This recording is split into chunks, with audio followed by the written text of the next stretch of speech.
Hello wonderful beings, welcome to your practice. Today's practice is something I feel really passionate about, and that is cultivating strength to balance our mobility and flexibility. So today we're focusing on strength in the back and the outside of the hips.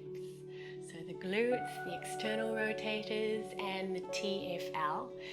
And this is really important to help to prevent injury, strengthen this part of the body, to protect the knees, the lower back, and to maintain hip and pelvic stability. And it's also important to help to support our upright position and our core so that our limbs can move freely and easily. Often in yoga, we tend to stretch this part of the body a lot, and we can forget how important strength is here. And sometimes if we feel really tight in this area of the body, often a tight muscle is also a weak muscle. So we need to also remember the element of strength and not just being mobile or flexible, right? And don't worry, if you're strong, it doesn't mean that you're not flexible. Both of those things can coexist beautifully together. It just means you have balance, which is, I think, a wonderful thing to have. You won't need any props today, just your beautiful selves, and let's get started. This is just a short, sweet practice today. So we'll start in downward facing dog together. And as you come into down dog, you might fidget and fix a little, bicycle through the legs or sway the hips side to side or whatever you need to do. And then come to stillness. And as you come to stillness, press the balls of your feet down and create the action of pulling the balls of the feet apart, away from one another. So balls of feet anchoring down, and then creating the action of wanting to pull the feet out towards the sides of the mat. And just notice how that might change your experience of downward facing dog. Maybe noticing a change of sensation in the outer hip and the outer thigh. And we're going to practice downward dog like this today. On your next inhale, we'll rock forward, plank pose. And here's a nice opportunity to firmly engage the buttocks. Sometimes, if you're like me, I can hang out in plank pose and not do a lot of engagement here, right? So let's firm the buttocks today. And on your next exhale, we'll slowly lower all the way down onto the belly. Reach the arms back alongside you and have your palms facing downward into the mat or onto the floor. Chest slightly lifted, back of the neck long, steady breath. And as you stay here, just feel the belly and the front of the hips in contact with the mat. And without pressing those things into the mat any more than they already are, raise the right leg. And as you raise the right leg, rather than thinking about lifting the leg high, think about reaching the right leg really long, like it wants to reach back beyond the back edge of your mat. And then let's lower the right leg and just switch sides, raise the left leg and feel the left toes reaching back, left leg long and strong. And then we'll lower the left leg, and you probably guessed it, we'll float both legs. And you might start with the legs hip width distance and notice how this feels in your body. And then if it's comfortable for you, start to draw the legs closer together so that the inner heels touch and maybe even the base of the big toes. So it's not the soles of the feet that are touching, it's the inseams of the feet. And notice how this changes sensation for you in the back of the hip, backs of thighs. And on the exhale, let's release and press back, downward facing dog. Good, take a moment here, just settling in and then pressing the balls of the feet down and pulling the balls of the feet out away from one another. Easy in breath. And on the out breath, let's walk, step or float the feet forward to the hands at the top of the mat, Uttanasana, standing forward fold. Okay, inhale, press the feet down, lift the chest, lengthen. Exhale, fold. And now we'll inhale, bend the knees, sit the hips back and down, hands to heart center. So you can stay facing the front of the mat. I'm just going to face you.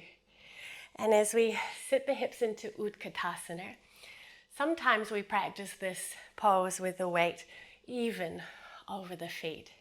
But today I'm going to ask you to shift the weight just a little more back into the heels. And you might even experiment with that. Shift the weight a little further forward. Notice where the sensation is for you in the legs. And then shift the weight a little more into the heels. And maybe you notice that sensation shifts just a little bit more towards the back side. Hands to heart center. And let's shift the weight into the left foot. Pick up the right foot. And pause. So we go nice and slowly today so we can cultivate strength and that stability. And then we'll stand up and lift the right knee up in front of us. Find the balance, take a moment. And then as you're ready, left hand, bring the left hand to the back of the left hip. So we'll use touch today just as a really helpful tool so that we know what's happening in our body. So we can be really conscious and aware of what's happening in the body instrument today. So with the hand there, feel the muscles beneath the hand firming, engaging, switching on, waking up. Right, and then hands to heart center. And without using the hands at all now, bring the right foot to the inside of the left leg, just wherever it lands, right? It might land below the knee, on the inside of the knee, maybe a little higher. And then bring both hands to the back of the hips and check that both sides now are firming, firing, waking up. Hands back to heart center. Take an in-breath. And on the out breath, we'll release right foot to mat, arms alongside the body. And we flow. Inhale, arms reach up overhead. Exhale, fold forward. Halfway lift, inhale. Fold forward, exhale. Back to chair pose. Inhale, bend the knees, hips back and down. Weight in the heels. Hands to heart center, and let's go second side. So start to pour the weight over into the right foot. Pick up the left foot and pause a moment. Stand up, lift the left knee. And be patient with yourself, right? Give yourself a moment to find the balance, especially if you're having a wobbly day. And then we bring right hand to back of right hip. Check that those muscles there are firming, engaging. And often if we sit a lot for work or to travel, these muscles in the back of the hip or our glutes in general can become really sleepy. So we're just teaching them to wake up again and to be nice and lively. And then no hands today. Bring the sole of the left foot to the inside of the left leg. Just wherever it lands, right? Don't worry about needing to use the hand to bring the foot higher on the thigh, if that's how you're used to practicing. And then you might just use your mind this time, or you might use the hands to help you as a tool, teaching those muscles, remembering. Firm the buttocks. And maybe you even notice that when you practice like this in a balance, the balance is a lot steadier. It is for me anyway. Hands back to heart, take an in-breath. And on the out-breath, we can release. Let's keep going. Inhale, arms reach up. Exhale, fold. Inhale, halfway. Exhale, plant the hands and step to plank pose. Another opportunity here to remember. Inhale in plank, firm the buttocks. Exhale, lower slowly, all the way to the mat. Arms reach back, another locust pose. This time we'll lift the hands, the arms, the chest, the legs, and we'll take just an extra breath here to give you the opportunity, if you like, to start to bring the legs a little closer together. Inner heels and base of big toes meeting one another, perhaps. Last in-breath. Hand on the out-breath. We release and step back. Downward facing dog. Okay.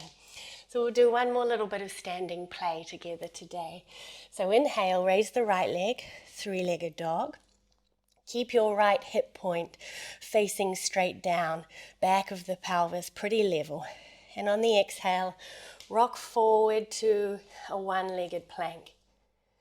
And if you feel like a little bit of extra support would be really helpful today, then you can do this with the left knee lowered onto the mat. That's a really lovely, lovely modification. So just meet yourself where you are today. And as you're ready, right leg's just going to open straight out to the right. But we want to keep our right toes, our right knee, our right hip point facing straight down toward the mat. And then we'll squeeze the right leg back into center, press into the hands, lift the hips, and come back to three-legged dog. Take an in-breath, and on the exhale, right foot steps forward, and we come into crescent lunge. Come on up and bend your back knee significantly today. All right, crescent lunge, back knee bent, left hand to left buttock. Firm those muscles beneath the hand. And if you find that really challenging, then this is the perfect practice for you, right? We're teaching that connection between mind and body, teaching these muscles to wake up and firm. So be patient with yourself. It can take a little bit of practice. Hands to front ribs. Keep the front ribs contained, drawing in. And then when you're ready, reach the arms. Can you keep the back hip or the hip extensors or the left glutes firm now as you start to straighten through your back leg? And then take an in-breath and let's twist. Exhale, hands to heart center. Turn to the right, left elbow, outside right knee. And if you're like me, the left glutes will switch off here and get a little lazy. So just using your mind or using your hands and just checking, can I keep those muscles firm? One more in-breath. And on the out-breath, let's unwind, hands to mat, step to down dog, and we'll go straight to second side. Left leg lifts up, three-legged dog. Rock forward, one-legged plank. Right knee can be lowered or lifted here. But keeping the back of the pelvis nice and level. Let's open the left leg out to the left. Left toes, left knee, left hip point, still facing straight down. Notice the change in sensation in the outer left hip and thigh. And then we'll squeeze the left leg back into center and we'll meet back in three-legged dog. Raise the left leg up. And last time, left foot forward between the hands. Back into crescent lunge. Back knee bent. Right hand to right buttock. Left hand to front ribs. Right? Firm the muscles beneath your right hand. Keep the front ribs gently drawing in. And then reach the arms. So in any yoga practice you can practice your crescent lunge like this whenever you want to focus on strength here in this part of the body. And then see, this is really challenging. Well, I find this challenging, so you might too. Keep the right buttock firm, but start to straighten through the back leg. And you might notice that when these muscles in the back of your right hip stay engaged, you get more sense of release in the front of the hip and the thigh, your hip flexors, which is always nice. And then let's exhale, hands to heart, turn to the left, right elbow outside left knee, and we keep those right hip extensors or the right buttocks firm. Back leg strong. Last in-breath. And on the out-breath, hands to mat and we step back. Downward facing dog. Okay, let's lower the knees to the mat. come and lay down on our backs, and we'll take just a moment to find a little bit of sweet release. So come on down, and knees bent, soles of feet on the mat. Pick up the right foot, cross the right thigh all the way over the left thigh. So rather than having the ankle to knee variation today, we'll cross the legs, right thigh over left thigh. Pick up the left foot, draw the legs in towards you, hands to the shins, and gently pull the legs in. Your hands might be able to slide a little further down the shins towards the ankles, and you can play with the position of the feet. Feet lower towards the back of the hips, the buttocks, or feet lifted a little bit away, and using the hands to pull the feet apart, away from one another.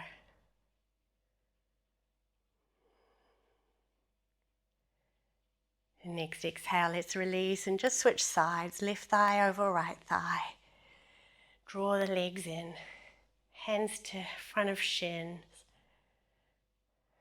just wherever's comfortable. And experiment in the laboratory of your body with the positioning of the feet.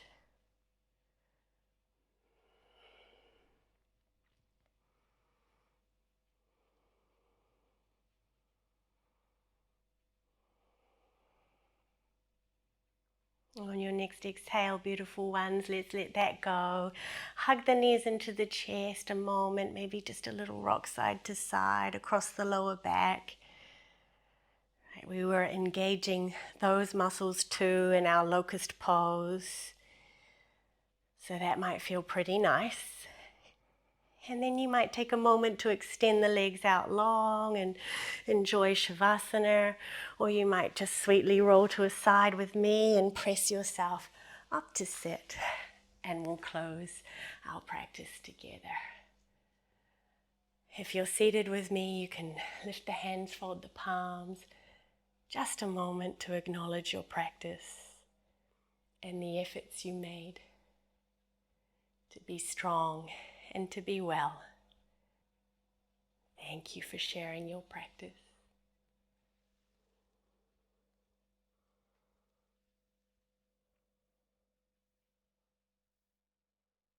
Thanks for practicing all the way to the end. Every practice I offer is possible thanks to the support of my patrons. So if you'd like to continue to support me, as well as access full-length practices, meditations and pranayama, then sign up on Patreon. Thanks.